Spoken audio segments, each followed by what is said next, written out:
तर एकामेकांच्या लंका जाळून आनंदानं नांदा असं विजय वडेट्टीवार यांनी म्हटलेलं आहे। फडणवीस शिंदेंमधील आरोप प्रत्यारोपावरून विजय वडेट्टीवारांनी हा टोला लगावला। तर एक म्हणतो चावी माझ्याकडे आहे, दुसरा म्हणतो मी मालक आहे असं वडेट्टीवारांनी म्हटलंय। तिजोरी काय तुमची वडिलोपार्जित मालमत्ता आहे का असं देखील वडेट्टीवारांनी म्हटलंय। महायुतीतील नेत्यांच्या निधीवरील वक्तव्यावरती वडेट्टीवारांनी ही टीका केली। केवळ पैशाच्या भरोश्यावर आता हे राजकारण करताय। लोकांना ट्रोल करणं, नेत्यांना ट्रोल करणं। आणि आजकाल काय चाललंय बघा, काय मित्रपक्ष कसले राहिले। एक जण म्हणतो की आम्ही रावणाचा अहंकार जाळून टाकू, आणि दुसरा म्हणतो की आम्ही लंकाच जाळून टाकू। यावरून काय म्हणायचं? एक रावणाचा अहंकार जाळायला निघाले आणि दुसरी रावणाची लंकाच जाळायला निघाले। नांदा सौख्य भरे असं म्हणायची पाळी आली आहे।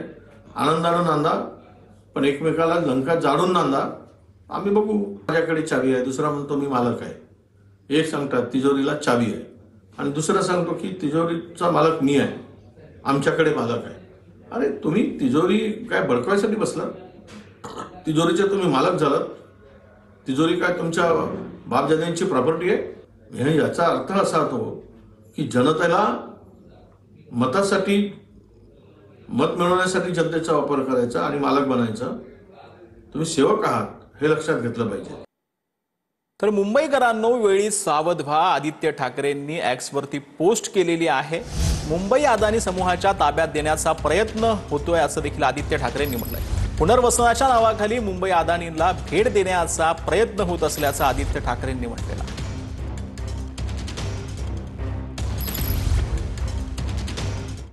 तर कोल्हापुरातील मतदार यादीतील घोळ संपेना अशी माहिती आता समोर येते। सत्ताधारी आणि विरोधी पक्षाकडून यादी दुरुस्त करण्याची मागणी केली जाते।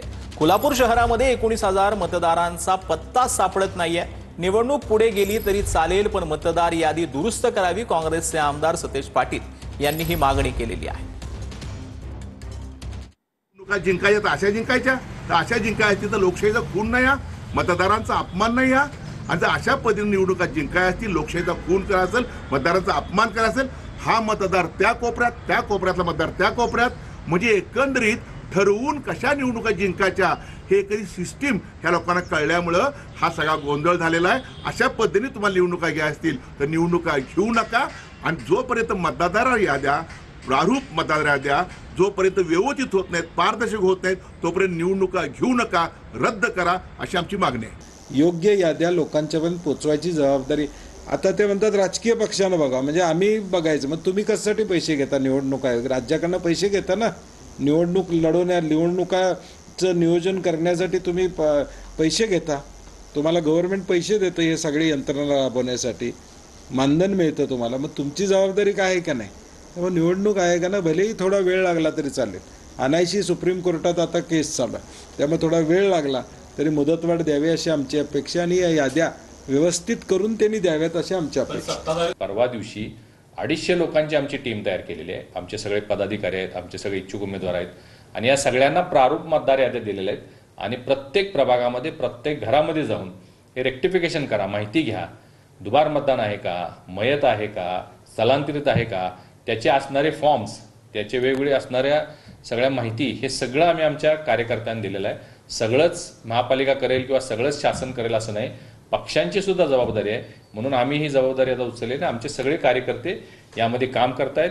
जी मुदत होती ती कमी होती, ती मुदत सुद्धा वाढवून द्या अशा पद्धतीत सुद्धा विनंती आम्ही प्रशासनाला केलेली आहे।